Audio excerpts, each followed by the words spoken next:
Was anyone really like begging for this album? Or were they getting knocks on the door to drop Vultures too? Like, oh. That was one of our first reactions to Kanye West and Ty Dolla Sign's new album, Vultures 2. If you guys want to access the entire live album reaction that we did with our entire community, check out the link in the pinned comment or in our description. But here we go again, man. We're reviewing another Kanye West album in this Vultures era, Vultures 2. It comes out after we got a release date. We weren't sure if it was going to really happen, but now we have the album, and I don't even know if disappointed is the right word to use, but let's get started with the artist performance. What did you think, man? Listen, I think when you go into this new era for Kanye West and Ty Dolla Sign, one of the things that I mentioned in the previous review for Vultures 1 was that, Kanye's kind of at a weird point in his career performance-wise where, he's not necessarily on top of the game rapping performance-wise, his writing's not too strong, but a big saving grace for me for the first installment of Vultures was the Ty Dolla Sign performances. And I feel like when you look overall at what they were able to do with this project, it was just absolutely lackluster because not only are you getting less Ty Dolla Sign, who's obviously in the best form out of the two artists that are doing this collaboration, but you're getting these Kanye West performances that are not only half-assed, but some of the worst of his career. For example, I go on to something like Husband.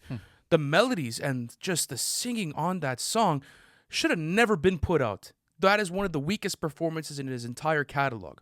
Not only that, but you tell yourself, okay, maybe we have one of those. But then you go on to Lifestyle, and there's not even enough material for his performance to the point to where they're going to have to grab snippets of that song just to fill up the next song. So yeah, he took the verse from Husband and re-injected it into Lifestyle, which is the song that comes right after. At least if it was intro, okay, let's bring it back out for the outro, make it signify something. No, this was pure laziness, and I think that's where I stand with Kanye's performance on this album, is that you're getting the laziest, most low effort, and most amateurish performances of his entire career. And it's almost to the point where listening to it, I'm like, is he trying to sabotage his own album here? Like, that's really the sentiment that I got when going through these performances. Another one that was really probably the one that pissed me off the most, just because going into this album, to be real with you, I didn't have any expectations. Like, I knew that this new era of Kanye was atrocious, but that being said, I'm like, you know what? If there's one thing that I would love to see is a finished version of 530, one of my favorite, if not my favorite ever leak from the entire Kanye West canon. If this can come out and he completes it, I'll be a happy man, and I couldn't even get that. He decides to mumble on the second part of that song for the majority of the verse, and if that wasn't enough, even if you go on his third verse on the song Forever, he's mumbling once again. Like, he's literally giving us reference verses at this point. Like, how do you want to accept that? I'm sorry. And I don't think it's acceptable, especially when you look at someone like Kanye West. That's like us, like, delivering, like, a podcast, and, like, the production is not right, and we're just kind of like spitting whatever the fuck we wanted, and we just give it to the community because they're going to trust us. That's how I felt about this performance from Kanye. And Ty Dolla Sign was, well, you know what? We're some of the most sought after artists in the industry, so here you guys go. They're going to eat it up. They won't be able to tell the difference. Do you think they really know what mixing and mastering is? But this is to that point, that's what's crazy to me, is that this is all intentional, bro. If you go on the outro, Kanye literally raps, what if I start off the track, hum the beginning, fuck up the middle part, and mumble the ending? He's literally intentional about it. And that's what kind of, ruins the artist performance for me, is that not only is it a mix of laziness and also sabotaging, your own album experience, it's just that, do you genuinely think the community is not going to, buy into, sorry, I want to reword that. Do you think that the community is going to buy into non-quality music? And I think that, yes, there's delusional fans in every single fan base, but I have never seen a comment section underneath an NFR video that is so one-standard on the fact that this is a horrible album experience, and they did it to themselves. Even at that, you want to go on to something like Time Moving Slow. Okay, you get two complete Kanye West verses. Nice hook from Ty Dolla Sign that Kanye kind of tries to ruin, in my opinion. But then you get the first and the third verse from him, and again, This is just filler shit. You genuinely go into the content and there's nothing being said. The flows are choppy and it sounds like he doesn't know what to do on his own track. And that's something that I didn't enjoy, is that every single period of Kanye West's career, you get this new sound. You get something that's refreshing. Yeah, you could say certain albums are better than other ones, and that's always up for debate in Kanye's catalog based on performances and, you know, based on the rapping. But with this is undeniably the worst performance from himself within his own catalog, and I think that is undisputed. You cannot make an argument for this artist. Yeah, and I think the only time that he's rapping with any soul or rhythm on this album is that first part of 530. I'll say this: I also do like the brand new sort of staccato flow that he gives you on Slide. Actually, it's one of the only songs that I actually say that I fuck with on that project. In terms of Ty Dolla Sign on this album, he kind of really took a massive back seat, bro. Like, there's a lot of tracks where you're like, where the fuck did he go? Like, did he bounce? Like, what happened here? And I think, like, to your point, like, he's the more informed rapper out of the two. Why is he the quietest out of the bunch on this project? In terms of his other performances, I don't like that he often will make, like, some cringeworthy, like, sex comments and then, like, deliver it in, like, a harmonious way. Like, bro, like, you just said your hoe gets laid trying to get saved, and, like, I'm not gonna be amazed by the vocals when the lyrics make you as uncomfortable as they do. So that's something that threw me off with some of the Ty Dolla Sign performances.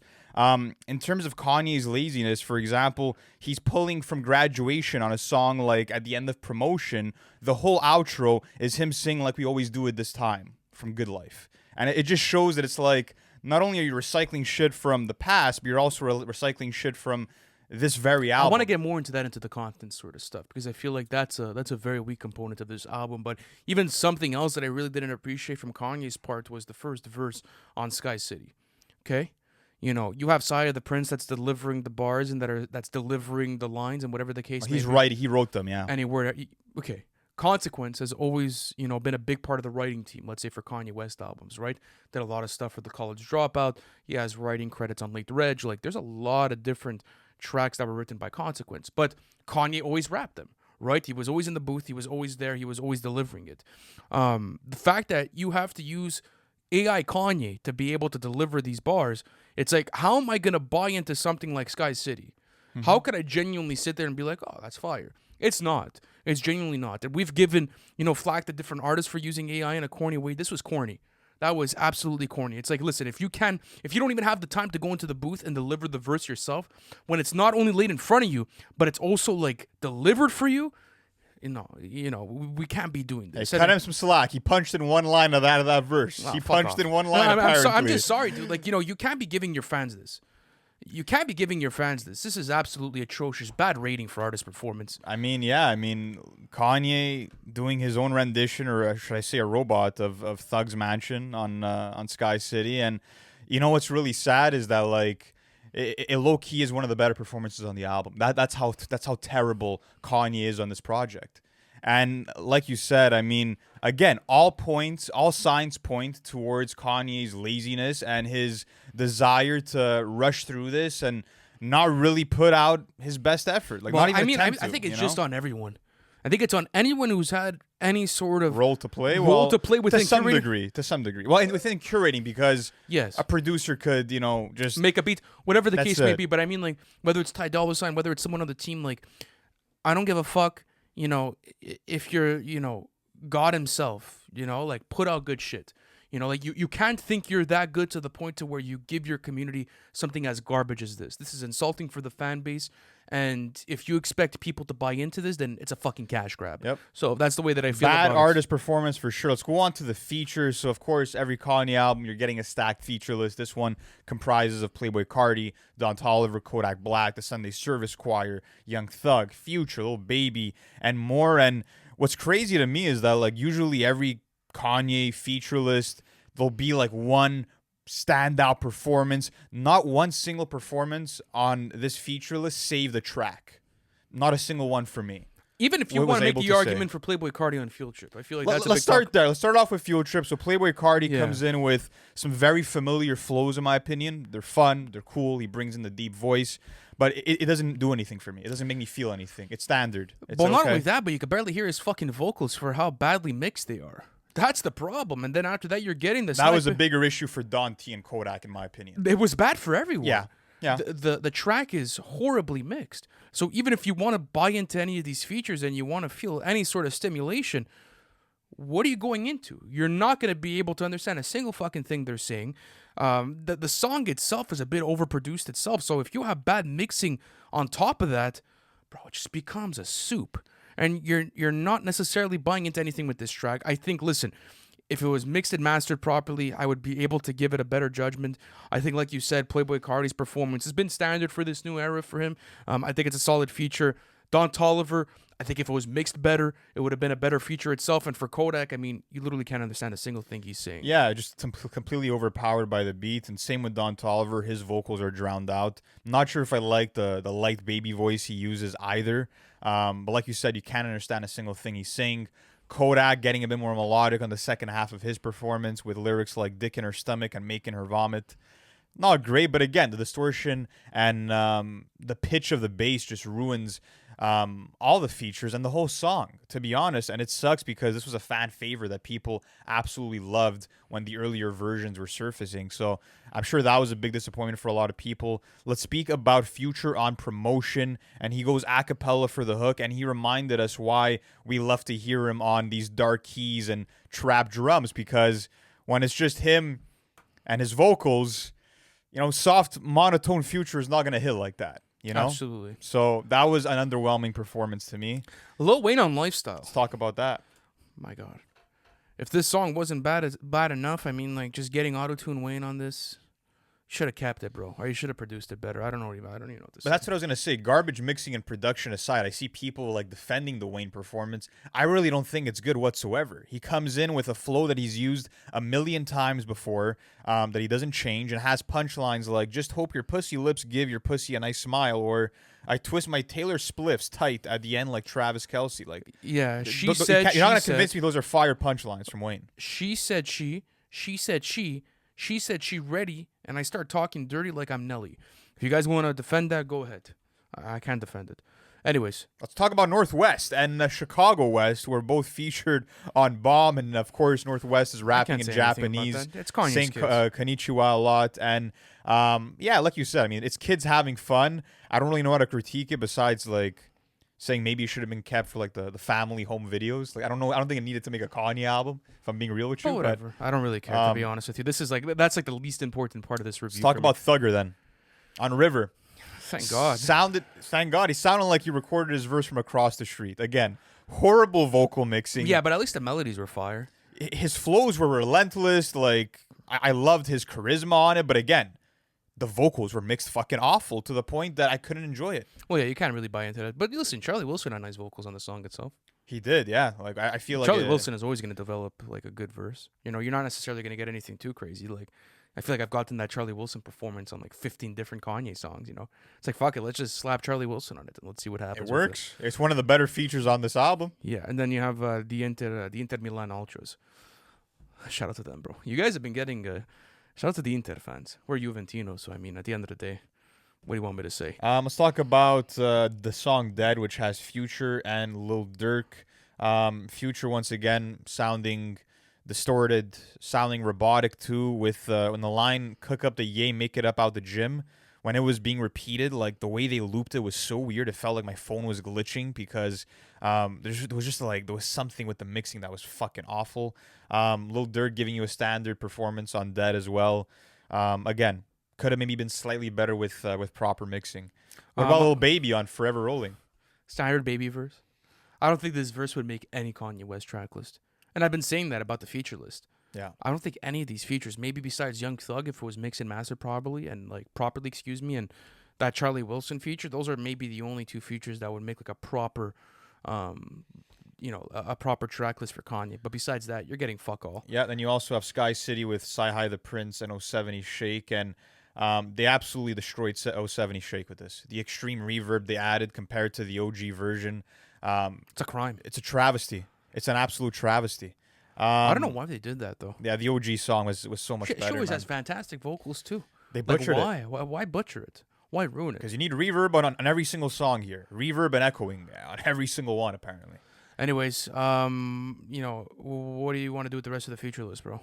There's not really much else to go into. I'd give it a mid rating without a doubt. I Give think it a that, mid rating for sure. like That's I said, generous, low key. nobody could have saved the day, and I blame more or less the production and the mixing itself, because they could have if they were done right, they could have elevated a lot of these. So. Yeah. So let's go into the production, all right? Because content. I want to do content. Let's first? do the content. Yeah, let's do Let's content talk first, about then. that. Kanye's saying fuck all on this entire album. Yeah, he's not saying much. I mean, besides a couple of tracks like Husband, sort of respin some of the narratives you were hearing on Donda about like how his ex Kim Kardashian just needs a husband, needs someone to love her and rub her. So like all the emotionality is kind of taken out of it when you hear lyrics like that. On 530 as well, same thing. He's reflecting on his marriage with Kim and how he wants to raise his family, wanting more FaceTime instead of actually being on FaceTime with his children. He wants to spend time with them and thinks that a nanny can't parent his kids as well as he can. Ty Dolla Sign only gets deep on one song, and that's the outro, My Soul, where he prays for his brother who's been locked up since he was 19 years old and talks about the corrupt justice system. So by that point, it's like the outro, you're like, bro, this is not going to like save the album, make the writing any good, you know? My goodness, let's go to Fried, bro. I want to start here. Verse 2. She gave him blowjobs and I applied. She said she's starving, order her some fries. Then I ate the breast, then the thighs. Then I gave the rest to the guys. You was typing crazy out of your mind. This is not a typo, we reply. Now you spilling the typo out of your side. That's just a verse. Yeah. And that's probably the most complex metaphor you're getting is, like I mentioned in the First Thoughts video, a chicken being compared to a woman's body. No, let's keep going. Verse 3. Prey on your enemies when we dine. We just hope the feds take a bribe. Only one gonna walk away when we collide. $20? Is he out of his fucking mind? Crazy. Yeah. Crazy. You want to talk about the bad rendition of Thug's Mansion? You want to go on to that? It's not even written by him, but whatever. I guess so. It's not that one's not actually horribly written, though. If we're being honest, like, there's way worse lyrics on this album. Yeah, but like if we're gonna give the same treatment to like a lot of different people that we have, example with Drake. Okay, sure. If you have standout bars you want to mention off that song. No, there's nothing. I'm just saying, like, bro, like it's not even his verse. Oh yeah, it's not his verse. Contest for the worst one-liner. Reach for the popcorn. Oops, that's my cock. You got that one. Another one was the way he started one of these songs. This ain't cheddar. This quiche. And then he says something. I'm maybe gonna be misquoting it, but it's something along the lines of like, she knows she's rich, but we reach. That was that one too. But I think the worst line out of this whole album was this one. I've been on a crazy run. Want to go on to verse 4 of Dead? Put you on the team, gave you a New Jersey, met you in New York, drove you to New Jersey. Come on. Bro, I'm sorry. This album is horribly written. Kanye did not invite the writers over for this one. No way. Are you guys serious? He did not invite him over. Oh, my God. Apart from that, like, you know, obviously, Ye can rap about whatever he wants, but, like, him rating nameless women on 10, on a scale of 1 to 10, on his 14th studio album at the age of 47, it's like, you know, can we get a bit of maturity with the songwriting? Just a little bit? I mean, it's just because, like, what do you want to get out of the content, bro? There's nothing to get out of here. Well, yeah, it's about, you know, partying, and it's about how they can impress women with their credit cards. That's really what it is, and satisfy their material obsessions. That's kind of the bulk of the album. And ultimately, like I said, we're getting incomplete thoughts from both of them. We're getting a lack of maturity or new perspectives from both Ye and Ty. And, you know, like I said, winning the hearts of women with their credit cards. Yo, Dot, I got you. All right. Bad rating for the content. Absolutely. Let's go on to the production now. And, of course, Kanye handled the majority of the production on this album with the help of a lot of other producers. You had Wheezy, you had Fred again, you had London on the track, Boogs the Beast, Timbo, Pierre Bourne, and many others. And this is the first time that I can say that I truly was not blown away by a single beat on this album. For the first time I could ever say that within a Kanye West album. Maybe experience. 530. 530, the first half, sure. You know what? I do love the cinematic arrangement of the organs on Slide. I love that quite a bit. So that was really cool. And even the Get Up vocal loop, that the way it builds up and the way it drops when the drums come in, and then you get some nice synth work at the end of that song. Slide was well produced. So I have to give them credit there. All right, let's get down to it, though. regardless of how maybe good the instruments sound, or maybe in your, your imagination, you could be like, oh, well, this would have sounded good if it was mixed and mastered properly. Guess what? It wasn't. Nor wasn't it mixed and mastered properly, but it was so bad to the point to where it ruins a lot of these tracks. Yep. And as Lou said, you can make arguments for certain songs being produced well. I gave you guys an example. The sample flip on 530, I found that to be a great sample flip. Gives me like the Life of Pablo vibes from Kanye West. Very soulful, beautiful, gets you immersed into the track itself. But when a track list is this poorly mixed and mastered, and when it's genuinely not complete, and I want to say this is at the time of this recording, so maybe this album experience will change. The production is unlistenable. Like, that's a part of the production. I the mixing and mastering is a part of the production. You can't make an argument for this album being produced well. I think the album itself is unlistenable, to be honest. It's such an early rendition of what the project, I'm assuming, should have been. But this is the third release date. Like, they definitely had a lot of time to work on songs like a 530 that has been out for 2 years now. But again, it's that deliberate choice to say, fuck it, let's leave it as is. So it's definitely unlistenable. I do want to speak about some of the beats. Like, for example, Field Trip, they absolutely destroyed it by putting on this muddy-ass trap beat with some booming bass that gives you a fucking headache, to be honest. And you get a Portishead sample. It just sounded super messy as a whole. Another track to talk about was, of course, Exhibit A of Kanye being lazy and not using new sounds. He decides to bring back the Inter Milan Ultras on the song Fried after using them for Carnival, using them for the Like That remix.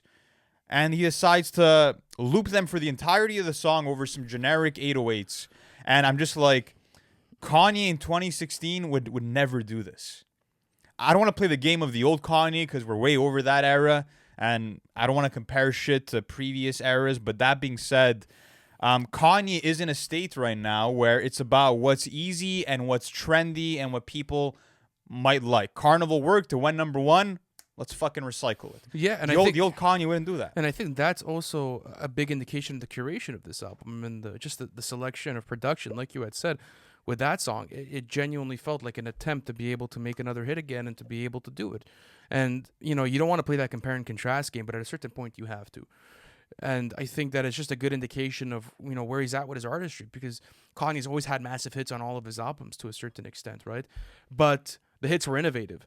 The hits felt fantastic. You go back to a Heartless, you go back to a Stronger, you go back to a Slow Jam. They were unique. They were unique. They felt fantastic for that era. They felt incredible. Even if you wanted to maybe talk about Carnival, which got overplayed, right?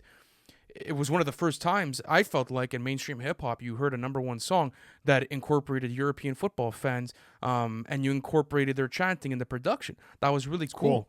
But to be able to say, okay, I'm going to bring that back for this experience just to be able to get the streams up, it brings down the value. It just brings down the value because your fans have other renditions of it. And we're speaking as fans here. Like, I'm no fucking expert. I've never been behind the boards, but at the end of the day, like, we're the ones receiving this product. And I think as fans, you guys should hold your favorite artists accountable for this shit.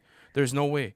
So I'm going to give it a bad rating for production. Yeah, bad rating for production. And speaking about the mixing, so disgusting on my soul. The way that, it pans only...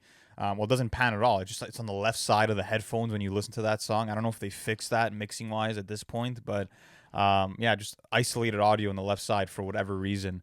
And again, other cool moments like James Blake's production did a great job with the synth bass on Forever and even that dance pop vocal sample. I thought that was well flipped, but there's such rare moments, and I think that even if the mixing was fixed, maybe this would go up to a mid rating. Maybe good if you're super generous. Yeah, but a bad rating there. Let's talk about the replay value.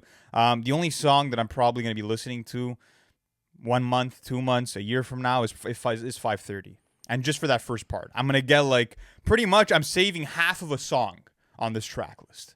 That's as far as it goes, and I do know that they're actively going to be making updates to this track list, so maybe that's going to boost the replay value for some people because there's that excitement of, okay, what's going to be changed, what's going to be fixed, what's going to be added. So again, maybe that's going to boost it for some people. I know that for myself as a fan, I was excited for those changes with The Life of Pablo, but that album was actually listenable. You know, like that album actually had quality records to go back to. So with this, the replay value is bad. Like I said, I think that the mixing and the lyricism and the performances just drag it all down to the ground.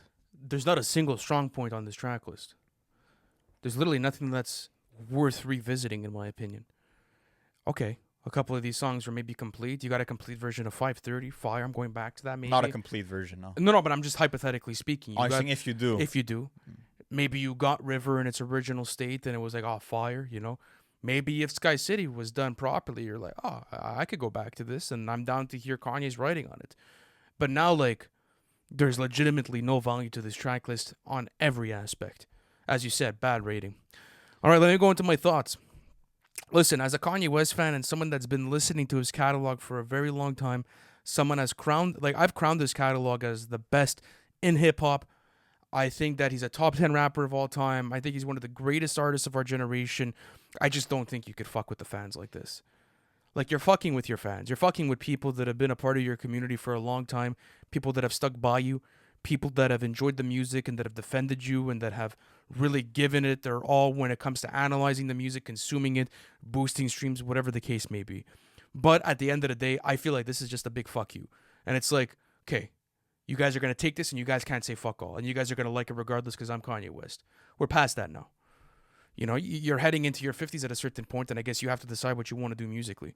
Because if you're going to continue to deliver your fan base garbage albums like this, where everything's incomplete, you're banking on the fact that people are going to buy into iconic leaks, there's legitimately no reason for me to revisit your albums anymore if you continue down this road. Even something like Jesus is King, which is regarded as one of his weakest projects in his catalog, there's value there. I'll go back to that cinematic gospel production. I'll go back to iconic songs off of that album. At least there's something to revisit. There was a vision. That's the difference. There was a vision. And it was executed. It was a moment in time. It felt like there was something intentful behind the music. It was a new era of Kanye West. With this shit, there's nothing. Mm-hmm. There is absolutely nothing. If I was him, I would stop the trilogy right now. Unless you want to release version 3 and it's something complete and it's something beautiful. But, I just don't want another Ty Dolla sign collab album. Stop it. Just end it here. I don't need more Ty Dolla sign, bro. I genuinely don't need more Ty Dolla sign. I don't even know if I need more Kanye West if this is going to be the standard that he continues treading. I think that my overall thoughts with this album, forget Kanye West innovating or being the artistic genius that we know him to be. I think what truly hurts as a fan is that he's neglecting the basics and the fundamentals of what makes an album listenable. When you look at the catastrophic mixing, when you're looking at the recycled lyrics, when you're looking at Kanye West going so far into this rabbit hole of chaos that he's using artificial vocals for his own voice, there's a lot of problems, bro. Like, he just took so many fucking shortcuts with this album, and the Kanye West that we know and love, the Kanye West from 3 years ago, would not have ever put out an album in the state that this one is currently in. And I think that's the biggest problem right now, is that Kanye West is not paying attention to the details that matter. This is not the Kanye West that spent 5,000 fucking hours working on one song, which was Power. Like, this is someone that's maybe spending 5 fucking minutes on these records, or at least that's what it sounds like. So going forward, I think the Vultures era should be axed. I think it should be forgotten about. I think it should be removed off of streaming platforms for how disgraceful it is to the fan base. And I think that moving forward, Kanye West needs a reset. I think he needs time off. I think he needs to get back working with the people that were instrumental in the earlier stages of his career. Get a Rick Rubin in the building. Get maybe a John Bryan who helped out with Late Registration. Patch things up with Mike Dean, for the love of God, to get some good mixing and mastering. Like, we really need a resurgence. And I think that looking back at this album and what it's made up of, it should have just been an album full of grails. Like, you should have just given us the OG River, a fucking completed version of 530, Sky City. Like, so many of these songs were so old anyways. Just give us like a compilation of leaks and shit from the Yandi era, from everything. Instead, we were left with fucking garbage, hot garbage. Husband. And I think that just goes to speak to where, like, kind of, you know, where he's at in his career right now. Like, whatever the case may be, like you said, like, if Consequence has to write you a whole album, bro, fuck it. So be it, bro. Get him in there. Yeah. You know, and it's to the point to where, you know, you're not even showing up to certain records on your own song, on your own album. Yep. You're not even showing up to Sky City. Not only are you using AI, but someone else wrote the AI. Bro, it feels like a joke, bro. Honestly, Honestly, this feels like a fucking fever dream. does. I don't even think I would have been able to predict an album as bad as this. No. Overall thoughts bad. Bad Absolutely. album. No Absolutely. way. I genuinely don't understand how this was released. And I know there's a lot of people that are saying, "Oh, well, wait for the fixes." Bro, this album is beyond repair. Inexcusable. It's It beyond really repair. is. What do you guys want? You tell me if you're gonna go back and listen to Husband with what, better mixed vocals? Yeah. Okay. Enjoy. But Not yeah, for guys. me. Bad rating. Bad rating for sure. That's going to sum up the review for today. Hope you guys have enjoyed the coverage on this album. There's going to be way more album reviews coming your guys' way in the near future. And as we mentioned, we did do an album reaction to Vultures 2. It was a funny one. At least we got that moment with the whole community. If you guys want to check it out, link in our pinned comment. Thank you guys for staying until the end, and we'll see you soon. Peace out.